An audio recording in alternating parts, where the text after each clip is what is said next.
Bem-vindos!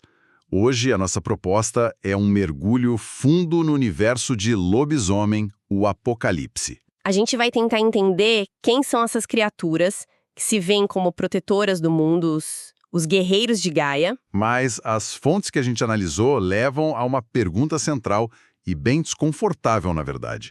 Num mundo onde a própria humanidade é, muitas vezes, a maior causa de destruição, quem é o verdadeiro inimigo que um lobisomem deveria combater? Essa pergunta é o que define toda a tragédia deles.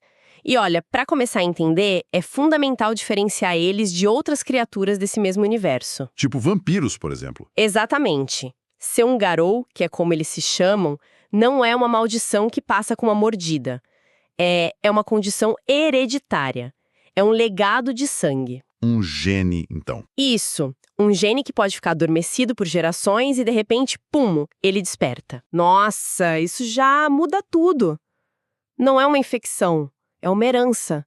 E a missão não é só sobreviver, é lutar por algo maior. Defender Gaia, o espírito do mundo. Mas defender contra o quê, exatamente? Eles dão um nome para essa ameaça? Sim, eles chamam de Wyrm. No começo, a Wyrm era uma força de equilíbrio. A entropia, sabe? A destruição que permite a reconstrução. O ciclo natural das coisas. Exato. Mas algo a enlouqueceu, a corrompeu. Hoje, a Wyrm é a corrupção em pessoa. É a poluição, a ganância, o desequilíbrio que envenena o mundo. É o dragão que eles juraram combater. Até o fim. Ok, vamos analisar isso. Se é hereditário, como a pessoa descobre que faz parte dessa guerra? Ela não acorda um dia, se olha no espelho e vê um lobisomem. Não, definitivamente não. O despertar é quase sempre um evento, assim, violento e traumático. A tal da primeira transformação. Isso. Geralmente é ativada por um momento de estresse extremo. Perigo, fúria. Imagina um adolescente sofrendo bullying. Aí ele é encurralado e de repente explode numa fúria sobrenatural. E se transforma. É um momento de puro horror e confusão.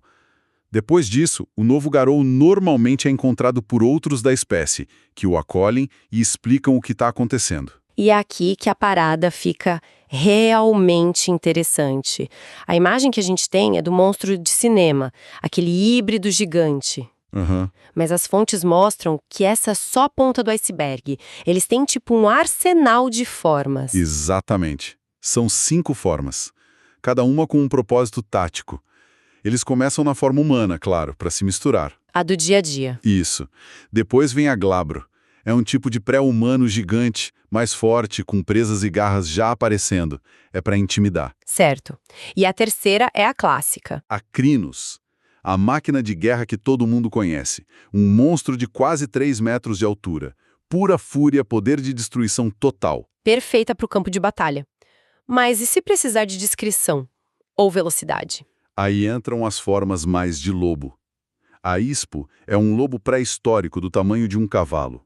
Não é para se esconder, é para aterrorizar e caçar em alta velocidade. Uau! E por fim, a forma Lupus, que para um olho comum é igual a de um lobo normal. É para se infiltrar na natureza, para rastrear. Um garu bom mesmo muda entre essas formas em segundos. E a aparência, a cor do pelo, dos olhos, isso não tem a ver com a tribo, né? É mais ligado à genética humana. Precisamente. Um garu loiro de olhos azuis vai ter uma pelagem clara, olhos azuis na forma de lobo. A herança humana dita a aparência. Mas tem uma exceção, certo? A raça pura. Tem. São garou que descendem de heróis lendários e a linhagem é tão forte que eles acabam parecendo fisicamente com esses ancestrais, tanto como humanos quanto como lobos. Isso deve dar um status danado. Enorme. Eles carregam as marcas visuais da lenda. O que nos leva a outra camada de complexidade. A origem. Nem todo garou começa a vida da mesma forma antes da primeira transformação. De jeito nenhum. E isso cria umas divisões bem profundas na sociedade deles. São 3 origens possíveis. Qual a mais comum? A homídia. Nascidos da união de um garou com um humano. Eles crescem na nossa sociedade, sabe? Totalmente por fora da natureza deles. Até o dia da transformação. Então eles entendem de tecnologia, cidades. Exato. Entendem como os humanos pensam. O O que imagino coloca eles em conflito direto com a segunda origem, os lupus. Uma conexão absurda com a natureza, com o mundo espiritual, mas o mundo humano é um pesadelo. Barulho, cheiro, regras sem sentido. Tudo isso. Alguns lupus mais radicais se consideram os verdadeiros garou e veem a humanidade como uma praga. Isso já mostra uma tensão central na identidade deles, né? Eles são humanos que viram lobos ou lobos que viram humanos. Cada origem puxa para um lado. E as fontes mencionam uma terceira origem, que é tratada como um tabu. Sim, a mais trágica de todas. Os Metis. São filhos nascidos da união proibida de dois garou. Espera aí.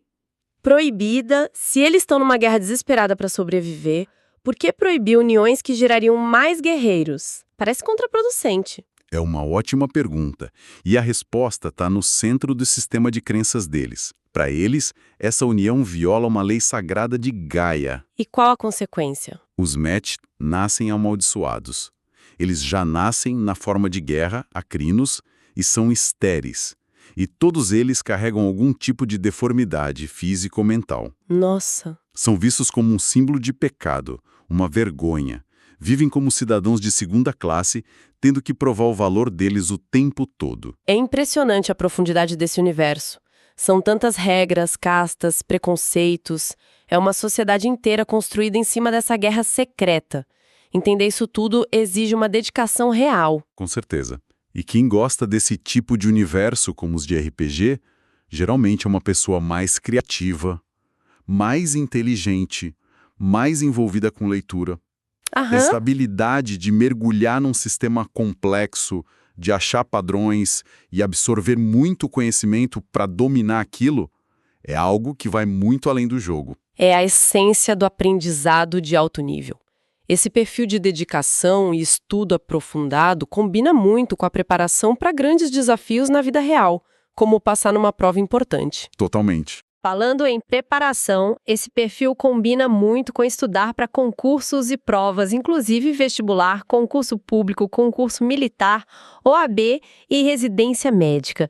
Se você é estudante e quer se preparar de verdade, entra agora em medicoub.com.br, baixa o app e aproveita o maior banco de questões do Brasil, com provas anteriores de todas as instituições, questões comentadas, resumos práticos, aulas completas e flashcards prontos para revisar onde quiser.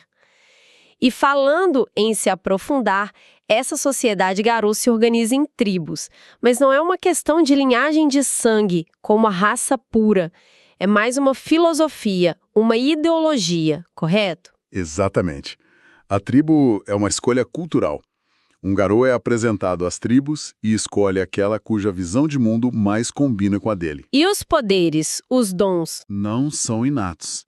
São ensinados por espíritos que são aliados de cada tribo. Um filho de um nobre presa de prata pode muito bem rejeitar a tradição e se juntar aos andarilhos do asfalto, que são tipos tecnófilos urbanos. Então, de um lado temos os andarilhos do asfalto, que basicamente usam a tecnologia e as cidades como armas. Isso, o que deve ser uma heresia para muitos. Um lobisomem com um smartphone lutando contra a corrupção espiritual enquanto responde e-mails. É exatamente isso. Eles são os modernistas. Acreditam que a Weaver, que é a força da ordem, da tecnologia, pode ser usada para o bem. E na mesma cidade, imagino, tem o oposto disso. Tem. Os roedores de ossos. São os vira-latas, os párias urbanos. Vistos como fracos e sujos, mas ninguém conhece as ruas ou sobrevive no concreto como eles. São os mestres da guerrilha urbana. E no extremo oposto, a gente tem os garras vermelhas, quase todos de origem lupus e que, segundo as fontes, veem a humanidade como a verdadeira praga.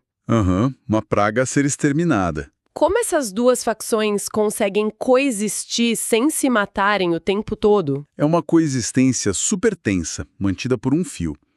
E é por isso que tribos como os Filhos de Gaia são tão cruciais. Eles são os diplomatas, os pacificadores. Tentando manter a casa em ordem. Isso, tentando desesperadamente impedir que a nação garou se destrua por dentro antes que a Worm chegue.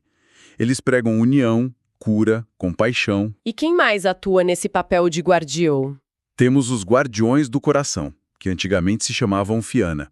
São os bardos, os contadores de história, os guardiões da cultura. E as Fúrias Negras? Ah, sim! Uma tribo quase toda matriarcal, de guerreiras ferozes. Elas são dedicadas a proteger os desamparados e lutar por causas sociais. A variedade e a profundidade de cada uma dessas culturas é incrível. A gente está prestes a entrar nas facções mais políticas e místicas. E se esse tipo de análise detalhada te interessa, não deixa de curtir e se inscrever para não perder as próximas. Agora a gente entra no jogo de poder. No topo da hierarquia tradicional estão os Presas de Prata. Eles são a realeza Garou. A realeza? Isso. Nobres, corajosos, descendentes diretos do primeiro lobisomem. Nascidos para liderar. Mas essa imagem de perfeição tem um lado sombrio, né? As fontes mencionam um problema sério de instabilidade nessa tribo. Um problema seríssimo. A pureza do sangue deles veio com um custo terrível. A endogamia, ao longo dos milênios, deixou eles vulneráveis a doenças espirituais e à loucura. Loucura? Sim. Muitos dos grandes líderes Presas de Prata lutam contra uma insanidade profunda, um reflexo da própria condição desesperadora da nação deles. Então, se os reis estão enlouquecendo, quem segura as pontas? Os Senhores das Sombras. Eles são os mestres da política, da intriga, da manipulação. Se os Presas de Prata são os reis... Eles são quem governa de verdade. Exato. São os betas, os conselheiros que governam das sombras. Eles acham que a honra é uma fraqueza e que o fim justifica os meios.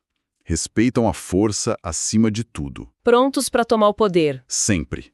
Se os Presas de Prata vacilarem, eles tomam. E tem os místicos também. O Conselho Fantasma e os Peregrinos Silenciosos. Sim.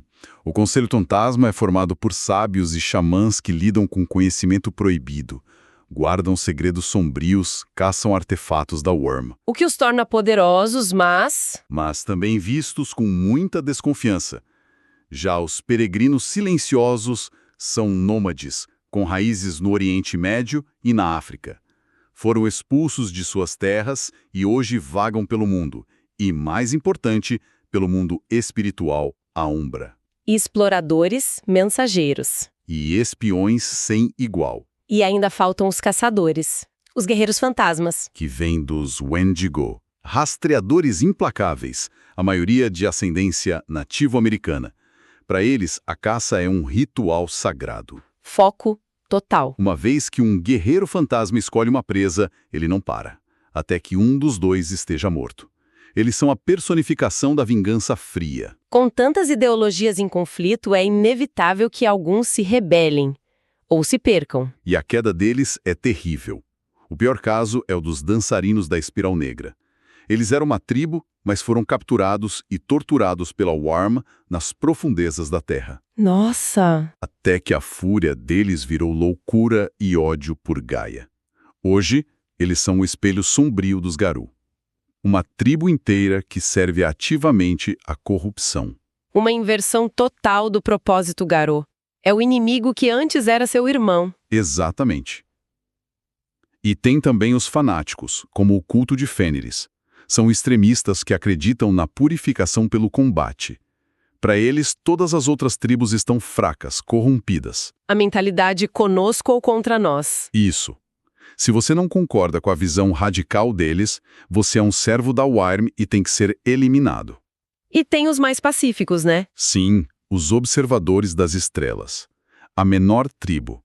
Filósofos, artistas marciais, que acham que a guerra total é um erro e buscam um caminho de iluminação para derrotar a Worm de dentro para fora. E para aqueles que vivem completamente fora dessa estrutura? Os párias, os sem tribo. O destino deles geralmente é pior que a morte.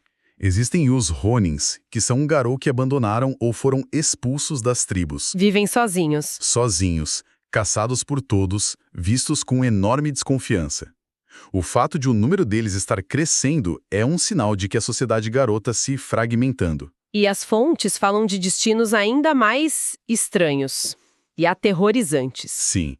As luas roubadas, por exemplo. Eles nem são Garou de verdade. São humanos que, através de rituais proibidos, Como vestir a pele de um lobisomem morto. isso, eles roubaram o poder da transformação. São egoístas, perversos. Uma versão moderna do mito do Skinwalker. E tem um destino que é considerado o pior de todos. Se tornaram um remanescente faminto. São garou que se perderam no mundo espiritual por tempo demais. Seus corpos atrofiaram e eles viraram espíritos canibais, famintos pela essência de outros lobisomens. Que eles atraem pra Umbra pra devorar. Que horrível! É o fundo do poço. Então, o que tudo isso significa? A gente tem essa sociedade complexa, fraturada por ideologias, preconceitos, lutas de poder. Tudo isso sob o peso de uma missão trágica: proteger um mundo que, na maioria das vezes, teme e odeia eles, sem nem entender a guerra que eles travam em nosso nome. Exatamente. E o conflito central não é só externo, Garou contra Worm. Ele é profundamente interno. É a tradição dos presas de prata contra a modernidade dos andarilhos do asfalto. A natureza selvagem dos lupus contra a civilização dos homídeos. Isso. E no fim das contas, é a luta de cada Garou contra a própria fúria para não virar o mesmo tipo de monstro cego que eles juraram combater. As fontes descrevem os Garou como protetores de Gaia, lutando contra essa força de corrupção chamada Worm. Mas em um mundo onde a própria humanidade é muitas vezes a maior fonte de destruição ambiental e desequilíbrio, um Garou que vive hoje teria que se perguntar: quem é o verdadeiro inimigo?